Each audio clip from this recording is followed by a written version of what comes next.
Don't speak what you don't understand. The truth is not in your command. Don't shout about what you think is fake. The decision isn't yours to make. Don't lie about the way things are. Tall tales will take you very far. Don't scoff when they say it's the end. In this life, you know you can't pretend. The days pass by, they've set in stone. But it's not too late now for you to change your tone. Don't speak. Hey everyone, it's Marianne from the New York City Organization of Public Service Retirees.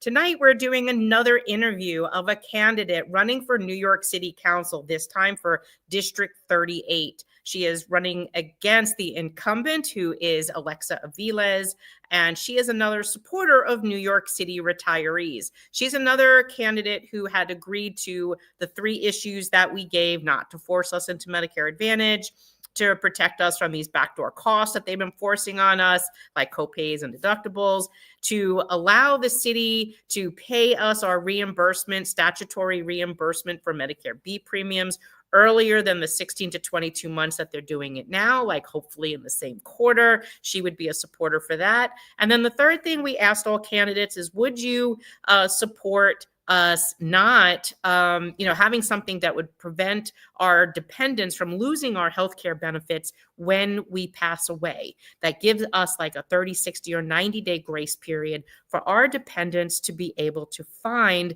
healthcare. Because as we've always said, our health benefits die the day the retiree dies. And she is another candidate that agreed to those issues, as well as keeping the door open for communication once she's in office. So I want to introduce you to her now. She's going to introduce herself, tell you who she is, why she's running for New York City Council, what this office means to her, and then take some of your questions. So without any further ado, meet Ling. Hello. Hello, good evening, everyone. How are you? I'm great. I'm so honored to be here, to introduce myself and also to hear everyone's concern. Great. Well, so tell us why you chose to run for New York City Council. So first, to start, my name is Ling, and I'm an immigrant. I came here with my mom when I was 14 years old. Ever since then, I have called New York City my home. And now I'm raising my daughter here, starting my own family, raising my daughter with my husband here in Brooklyn. We love the city, and we never want to leave. So if we don't want to leave, I decided that I need to make the city, do my part to make the city livable and to make it affordable for working class people. So just like the retirees, I was once a city worker myself. I worked for city council for a number of years. So yes, I'm fully aware of that and also like the whole city budget issue. Because one of the greatest reasons that I'm running is I don't think we are getting enough from the city government for the taxes we pay in, for the services we do, and for the gigantic city budget that's over $100 billion. In fact, over $112 billion last year and then growing more this year. Things are not working for all that money. We have a budget that's bigger than a lot of nations' budget. And but when you look around, what are we getting? Things are not working. The community, if you still live in New York City, you probably feel a lot of elderly feel it's not safe. City's not safe. The streets are overrun by, traffic, dangerous mopeds. That's, a threat to elderly. The streets are not clean. The public construction everywhere you go, it's like construction dumps here and there that stretch for years with very little progress and very little update to the people. And most importantly, our mayor and our city elected officials keep telling us, oh, we don't have enough money. And in order to make the budget work, we have to cut this, we have to cut that. And at first, at some point I had believed what they were selling when the mayors told us that we have to put a hiring freeze on the city employees. On the we cannot afford to pay for the retirees' health care. I know at some point it's like, oh wow, are we that bad? But then I worked in I had when I worked in Congress office. Before I run, so I worked in city office. Was city employee myself at one point, and I had worked in congressional offices, serving the district that I'm running today. I remember coming into interactions with retirees who stopped by to just say that I want you to know. I was actually a few occasions we were talking. I was serving constituents for 911 survivor benefits, but they brought it up, say, I also just want you to know how unfair it is for us and how bad it is for me because I cope, women told me that I cope with 9/11. I cope with a lot of health issues left from 9/11, and we had bills to pay, and I'm on fixed income. And then all of a sudden they're dumping this cost on us that's like several thousand more, and that's several $1,000s a year that we do not have. And then as a public civil servant, I'm not rich. So I could sympathize because that's a big burden. And then I look at the budget that's over $100 billion. And then the city served as first, they were telling us, we can't afford this, we can't afford that, we have to put a hiring freeze. Then later, I saw all the overtime costs. If you go through New York, I see all these crazy overtime pays of the current employees because of bad management from the city agencies, bad management from City Hall. Yes, they put in a hiring freeze. But then because there's not enough employees, they end up having some old employees work so many hours that the overtime actually costs way more than whatever they save. So at some point I had to say that these things are not adding up. What our government elected official have been doing is a lot of aspect is you're pitting one against another. We're telling Peter that in order for him to get paid, we have to starve Paul. Right. And then it doesn't make sense. It's not just retirees, it's from a lot of things. From the school and education, we're being told that, in order to fund this program, we have to cut the other program. It's really pitting people against people. We shouldn't be doing that. And when the city was over $100 billion a year, we shouldn't be taking away essentials from retirees. We shouldn't be breaking promises like that. It just goes with everything because they have the budget is being managed really, really badly. When we go, I was on See-Through New York the other day. I saw there was a lot of people. There's a very long list of people from Department of Transportation that got paid over $1 billion last year. Got paid over $1 million per person last year because of the crazy overtimes. Had the city managed themselves better, we wouldn't be having this issue. And all these crazy overtime compared to the retirees, the health benefits, that's only a few $100s per person per month. Whereas the overtime, some of the crazy overtime were we're talking about hundreds of thousands of dollars per person. And I worked for the city. I worked for the city back in 2016, 2017. The city government has always been we're not like the most efficient city government per se, but it has never been managed to this point. In the past, back in 2016, 17, when we talk about overtime, it was some of the highest paid city employees were maybe $300,000. The 200,000. We weren't having a lot of these $1 million. This is a sign of really, really badly managed city budget. And that's why I'm running. Marie asks, what role did you hold when you worked for the city council? I think she meant our city. Oh, I worked as the community director of community affairs. for City Council Member Carlos Menchaca for District 38, which is where I'm running now. Okay, great. And then there's another question in here. What perimeter is your district? You might want to move your camera down a little bit so Yeah. we don't have, you don't see your, well, not to the side, more tilt it down so you can see. There you go. I have a map of the Oh, district your map. Gotcha. right over there, right behind me. Okay. Do you mind if I bring it a little closer? No, you could go closer, or you could just describe it to us or tell us what streets your So district's it at. goes. So my district includes Red Hook, and South Red Hook, all of Red Hook, and South Slope so basically from from the waterfront, you can see that's the Brooklyn waterfront, between 9th Street to 65th Street, from waterfront to 5th Avenue.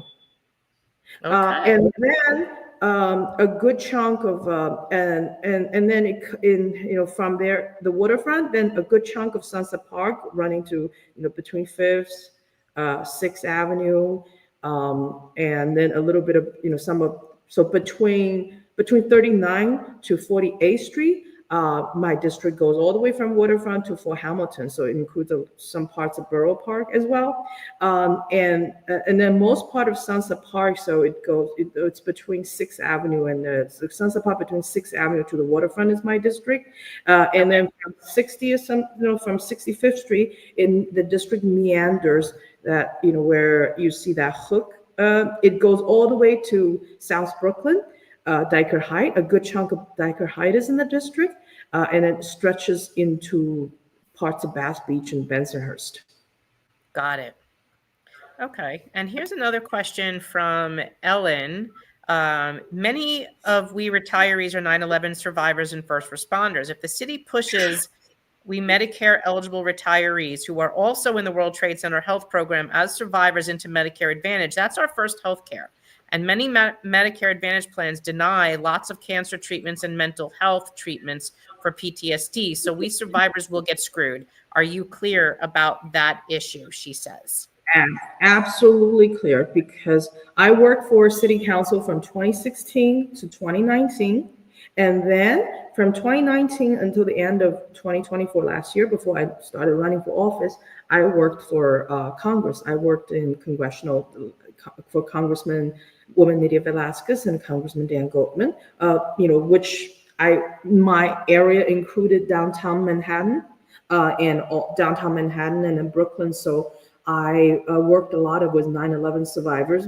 As I brought it up earlier, I'm well aware of the health issues. In fact, one of my friends, I have a lot of, I know it's a sad issue because one of my friend from work years ago, his father was a 9/11 FDNY responder. He died of cancer a few years after 9/11. It's a sad issue, and he was never covered for the payout because, in a way, he died too late. So he wasn't included in the first part. Of there was a legislation that covered like people died within a certain period after 9/11. He died of pulmonary cancer, so it got to be 9/11 related.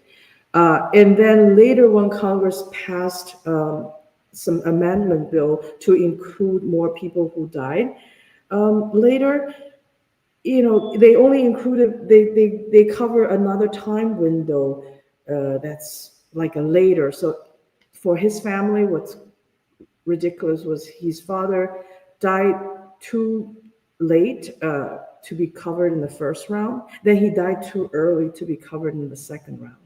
And he's not alone. I know there are gaps from my years working in government offices. No matter how great, how good any legislation, any packages to cover people, there are always gaps. There are always gaps that people fall into. That's why with healthcare, what was promised to you, retirement benefits, that's the safety net. That's to catch that gap. Yes. Very well aware. So here's another question. It says, I live on 76 between 10th Avenue and Fort Hamilton Parkway, and the people on this block have been complaining for over 10 years about illegal trucks and school buses ruining our quality of life. I guess Yes. who's in your district? Yes, I'm very well aware because I attend Board 10, Community Board 10 meetings, and that gets brought up a lot. That's like one of the a few top issues. One of your neighboring streets, not 76, I think it's a few neighboring streets in Diker Heights, also have the sewer backup issues because the sewer system on those blocks are not doing so well. And yeah, the illegal parking, it's only getting worse without the issue getting addressed. And this is why, see, another reason I'm running for office is our city, especially in the last several years, has been really consumed by a lot of ideological battles. We see our politicians engaged in ideological battles, and then and all these real issues are slipping away. No one is having oversight on the agency performance. People are not, when all the attention is on the ideological battles, when the standoff is, for example, when the standoff is between defund the police and support the blue, no one is paying attention to things like what is the 911 response time? And then what is how are the police coming out to ticket these illegal trucks? Right. Yeah, Which is that's frustrating a lot of members, actually. Yeah, And your because 911 response times is also due to low staffing, low which we staffing. never really recovered from. And they're also watching that if they're able to diminish a benefit for a retired person who was promised something in employment, why would they want to come work for you, the city of New York, if what they're being told they'll have will be stripped away from them when they retire? I think it's a very dangerous precedent, Just that. because breaking a promise. The current unions that sided with the mayor, I think a lot of maybe current employees that don't realize this is if if the administration can turn on the backs of the retirees now, when they retire, that they can have their benefits stripped away. It's just like a precedence, in the United States. I'm an immigrant, so I've learned the American way, and I understand this. A lot of this country is built on precedent. Our court rule on precedents, and sometimes we fight a lot in the court for the system. We fight for the precedents because that offers protection, and this is a very dangerous precedence. So Ellen says a lot of parts of Brooklyn had debris blown from World Trade Center into people's yards. Did that affect your area in Brooklyn? Not so much because we are like more South Brooklyn, so we are even the closest part, the part of my district that's closest to Wall Street would be Red Hook, which I guess looks at which basically you can see Wall Street from the Hudson River. It's not a big issue. Not that I'm very aware of. Maybe I think if you're in downtown Brooklyn, that's more of an issue. Got it. Roberta says, will you strive to release the 9/11 air quality and toxin reports that the city has refused to share in spite of all FOIL requests? Are you familiar with that, or can I explain? Yeah, because I worked in downtown Manhattan when I worked for the congressional, my district covered downtown Manhattan.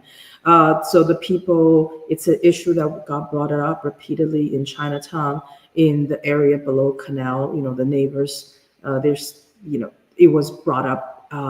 The community there is still hurt from that. And the reason why they're not doing it, I believe, is because they're concerned that they may be held liable for decisions that they made based on what they knew and when they knew it. So from every mayor, from Giuliani forward, refused to release that information. And so we're trying to make sure we also bring that awareness that there are candidates that would make that public.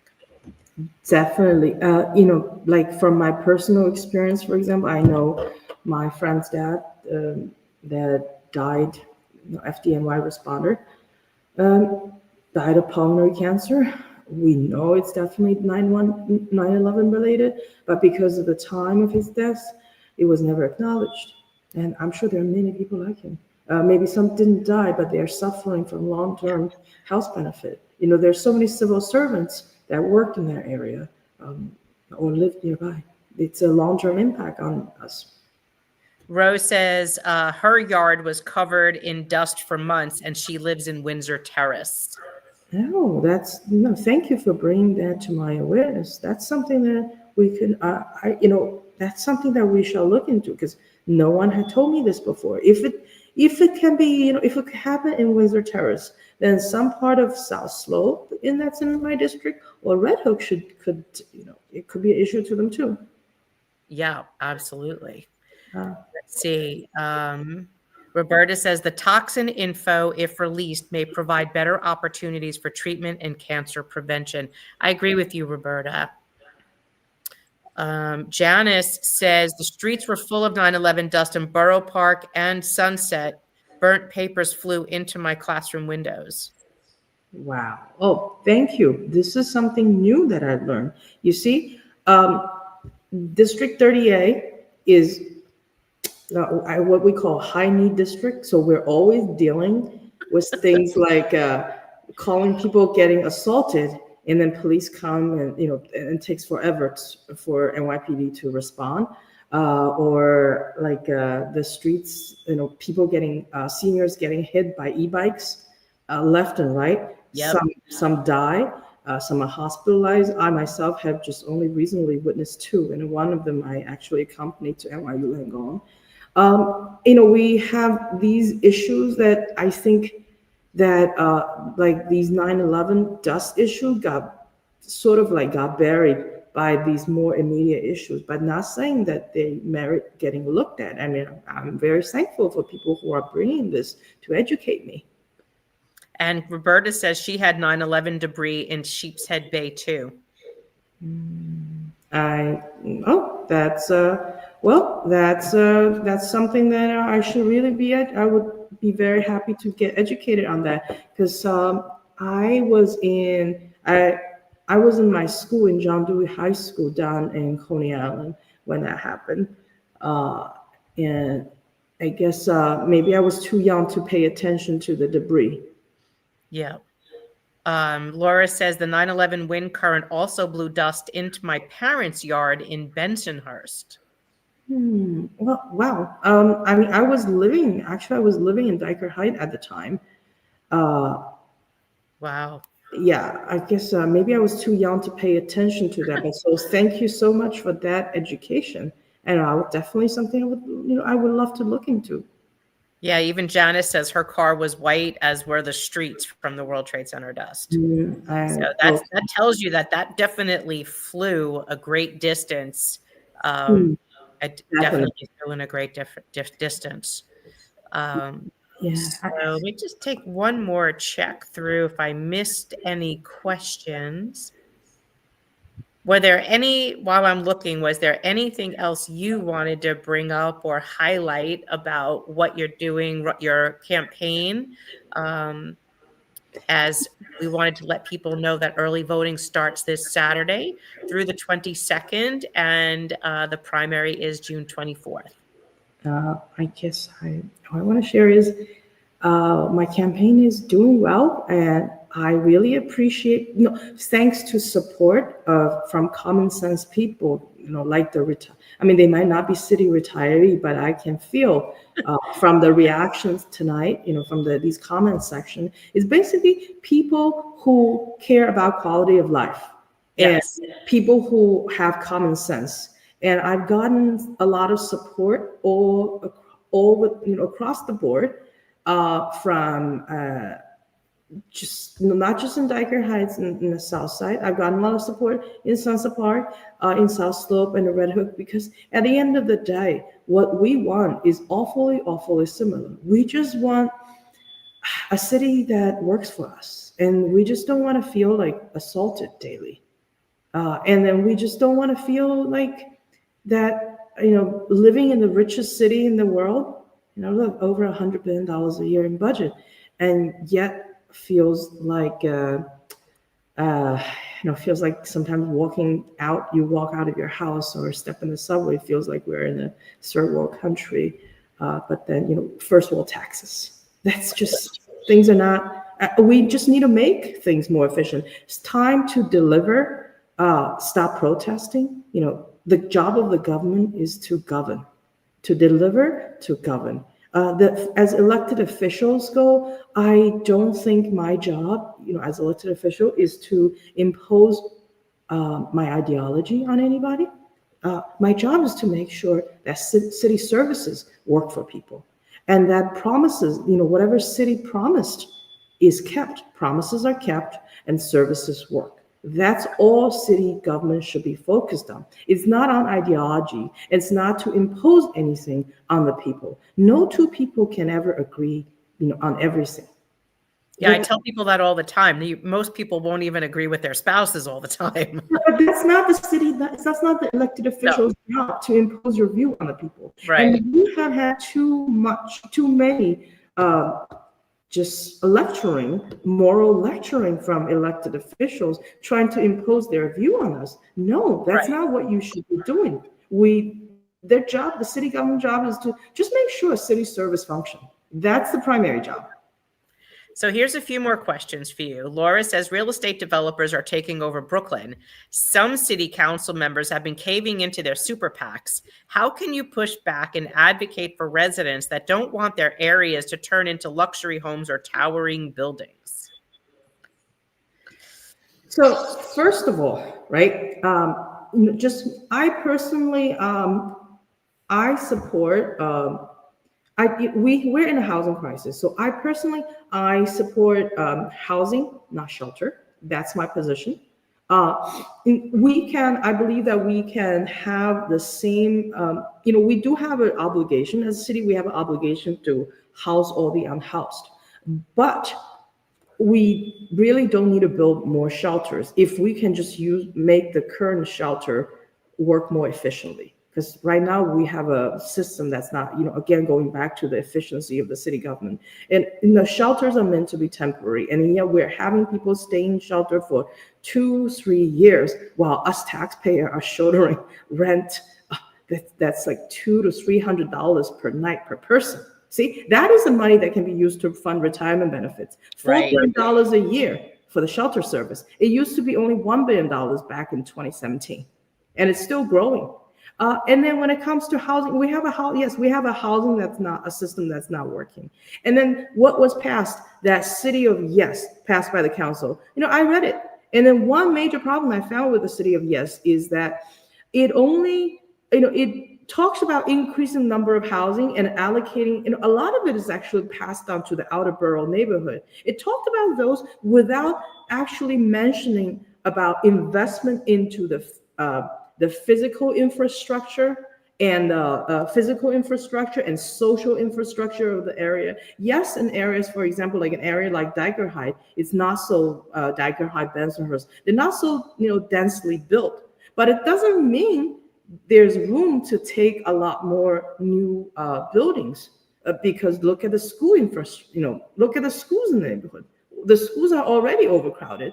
It doesn't, just because the area is not, currently not densely populated, doesn't mean it can take a lot, because we don't have that social infrastructure to take more, and we don't have those. So the City of Yes does not address that issue. In order to add more housing, you have to invest into the social and the physical capital infrastructure of an area. And then whereas there are plenty of areas that looks like they're densely populated, but they actually have capacity to take more. Because how I know? Because I know the schools in those areas have extra capacity. They're not filled up.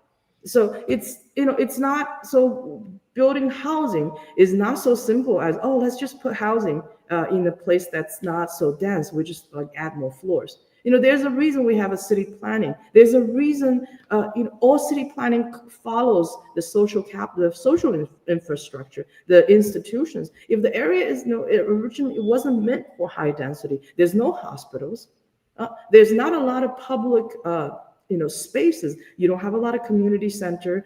There's not a lot of, the current school is already overcrowded. Then you shouldn't be dumping more high rises in the area. And then high rises are not affordable because high rises after a period of time, maintenance costs add up very fast. Right. Mid rises are more affordable. Very true. And even in areas where they're trying to put more and more buildings, it's also taking away from the quality of life that people would have, or converting green spaces into these large buildings. You want to have a balance of quality of life, but you also, I understand, want to have apartments that people could afford. An attainable homestead would be beneficial for everybody, especially your workforce that has to work in the city, that they don't have to travel hours away to get there. And it also provides that protection. I mean, if you couldn't have, let's say, any population, like if, for example, EMS workers didn't work in the city, it's actually beneficial to have them work and live in the city because they're also technically kind of on duty, even though they're off duty. So it would help to let them be able to afford to live here in some way. We have, there are ways to build our houses, add more housing unit smartly. What I think is just don't look at, we have to look at organically. Do not just, let's dump more. Let's build more in low density areas, because a lot of times low density areas are low density for a reason. We should build more. I believe more in areas with more mass transit that are closer to the city. And even look into Manhattan, because in Manhattan, there are a lot of vacant commercial spaces that, that's not Right. being used. And then with this current trend of working from home, it's unlikely that those office space will ever be used. There's way to look at it creatively. And in Manhattan, for example, I know a lot of schools are not over.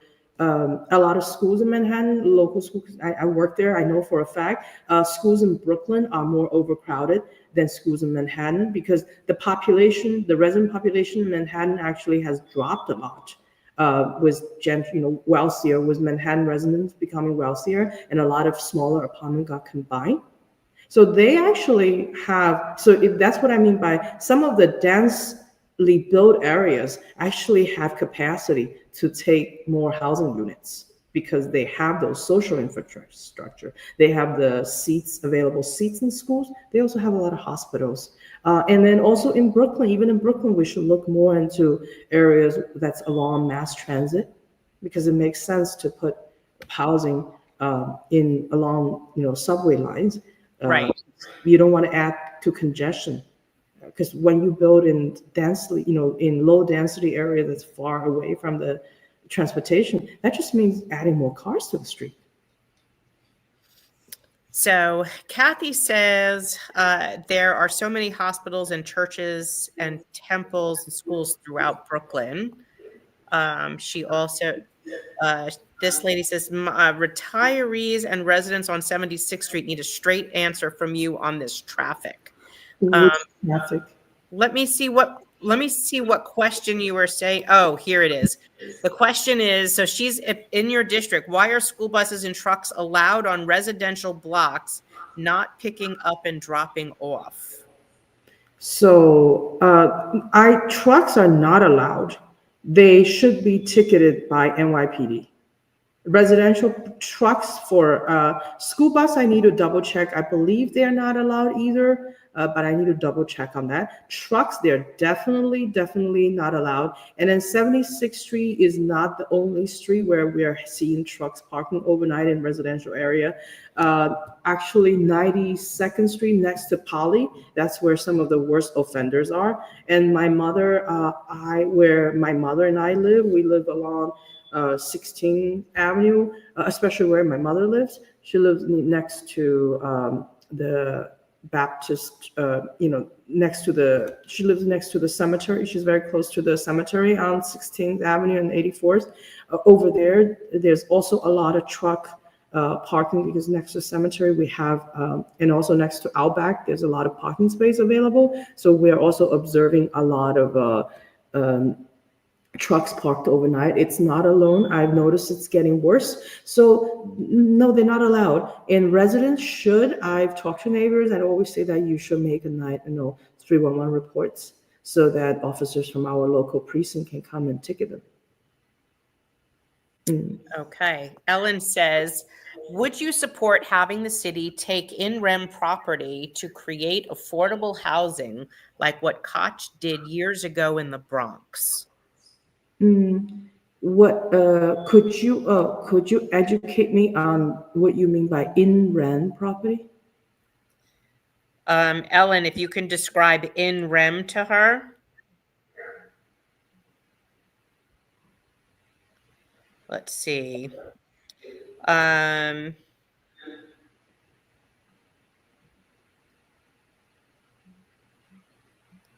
a good question. Is that like property that's is that like some property that's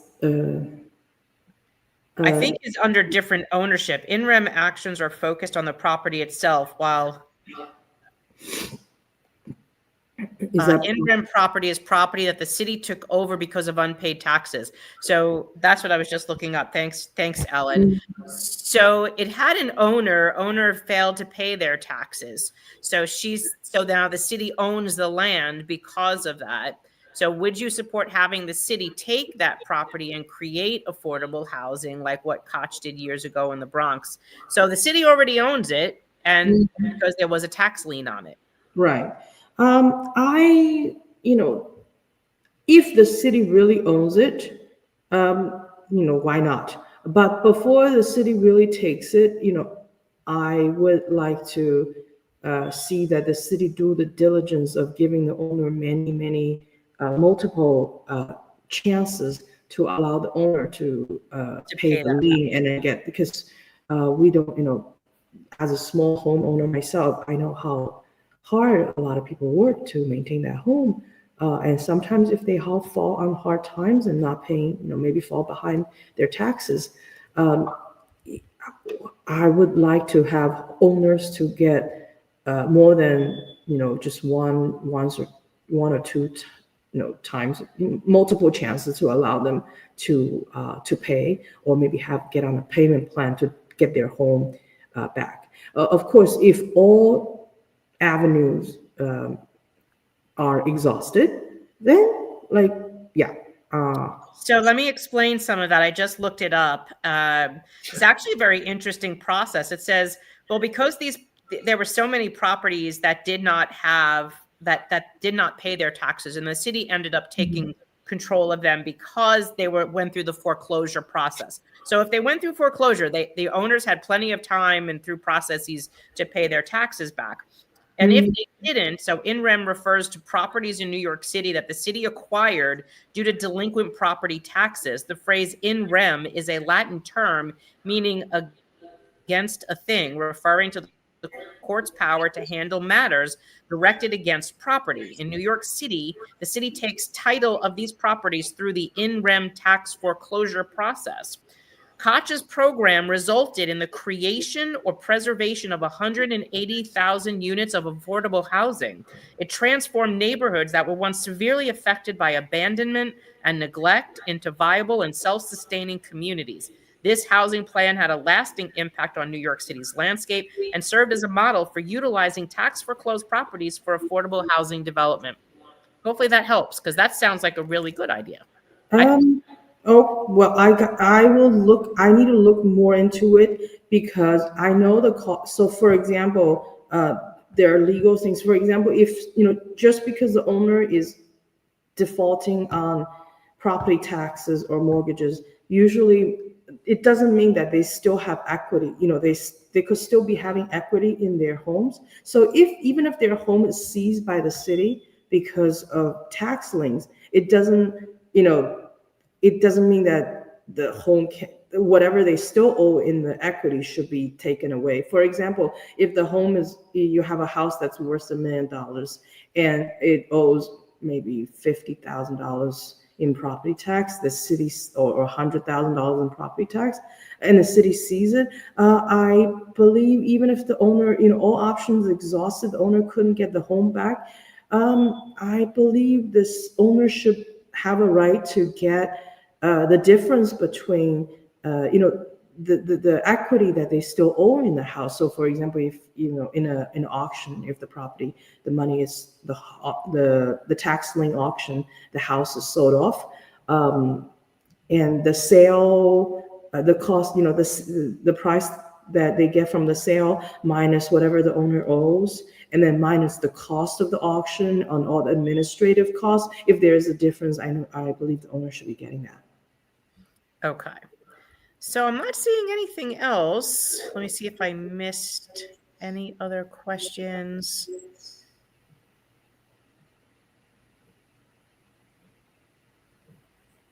Kathy says the Brooklyn was once known as the suburb of Manhattan, but now it's extremely overpopulated and more commercialized than Manhattan. No, zoning needs to be looked at and corrected.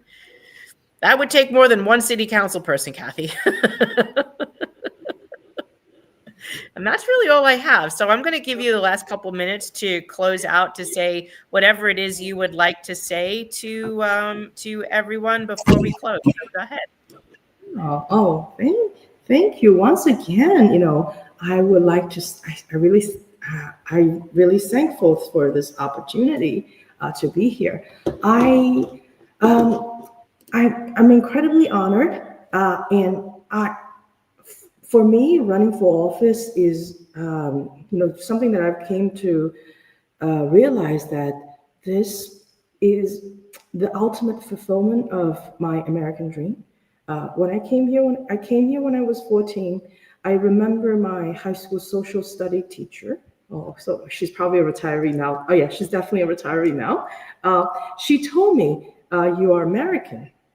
We were in the ESL class. She told us we're American, and at that time, I could barely speak English. I had a really broken English, and I looked at her thinking, like, "What? I'm American? Like, how? I don't even have American citizenship yet." I mean, I had not. But she looked at me in the eyes and said, "Yes, you're American. You come here, you will, you're American. You will be one day." And then now looking back, I guess I'm the product of the public school, and I look back, I want to tell my teacher, Mrs. Paleo, if I ever run into her again, she's a retiree now, and I said, yes, I'm an American, and I'm pursuing the highest, the ultimate satisfaction, the realization of American dream, running for office. It's, as an Americans, we have a choice, we have an option. When we are unhappy with how things are going, we can stand up and make a change. And this is what I'm doing now, because I'm unhappy with how the city is consumed in ideological battles and not taking care of people, including our retirees, even though it was our huge budget. So I'm running to offer a practical solution as a practical Democrat, who believes in working with others to find solutions to our everyday problem, quality of life, taking care of people, with making better use of our city budget, by fulfilling the commitment of the city by making better use of the budget. I will work tirelessly to bring District 38 our fair share of the city's $100 billion budget. For those of you who live in the district, that's a promise I'm making. And that's how we will take care of our retirees, take care of our seniors, make our streets safer, maintain reliable infrastructure, such as investing in our sewers, street sewers, and getting more sanitation services for our streets. And also, that's also how we will get more affordable housing. We should not just be talking about affordable housing. We need to build affordable housing and build them smartly in the right locations, and enhance our schools, and a lot more. And I hope you could vote for me comes June 24th. or if you choose to vote early, that's June 14th to June 22nd. Right. And election day is the 24th. So I want to thank you for your time tonight. We truly do appreciate you explaining to everyone, introducing yourself and letting them know who you are and what you stand for. And we wish you a lot of luck in your campaign. So we'll be seeing you soon. Thank you so much again for joining us tonight. We appreciate you giving us your time. Thank you very much. You're welcome. Have a great night. You too. Bye. Bye. So everyone, that was another interview of another candidate running for office. We're only doing interviews with those people who have supported us and said that they would support us or agreed to the issues that we've laid out to them, have had meetings with, and that they've committed to us that they would protect the issues that we've laid out. So we have another interview coming tomorrow. I'll be interviewing tomorrow night with Justin Brannon, who is running for New York City Comptroller. And then Saturday, we have a kickoff event in the afternoon on Saturday for early voting day. So I'll be posting the links for those tomorrow. That way you can join us. Just put those times aside. Tomorrow should be about 6 p.m. Let me just move to my calendar. Whoops, wrong day. Tomorrow should be 6 p.m. and then Saturday is 5 p.m. So put those two dates and times on your calendar. We will see you on both of them. I will set up the link for tomorrow so that you can join us on that live interview. And if everything works out right, I might actually be sitting next to Justin Brannon for tomorrow's interview. So I'll see how that goes. Tomorrow, 6 p.m., Justin Brannon. On Saturday is early voting virtual kickoff on live. So keep all of that information on your calendar. We look forward to seeing you. Thank you for joining us again tonight on another interview with a city council candidate. I can't wait to see you guys next week and well, this week at least on a couple of our shows, but next week as well. Friday, we'll bring another candidate to you on Friday morning on WBAI. And then do our labor news in the news. There's still no updates on any of our court cases yet, so we'll make sure to update you when that does come in. You guys have a great evening, and I will see you tomorrow. I'll post the link for tomorrow's event. See you later. Bye. Don't speak what you don't understand. The truth is not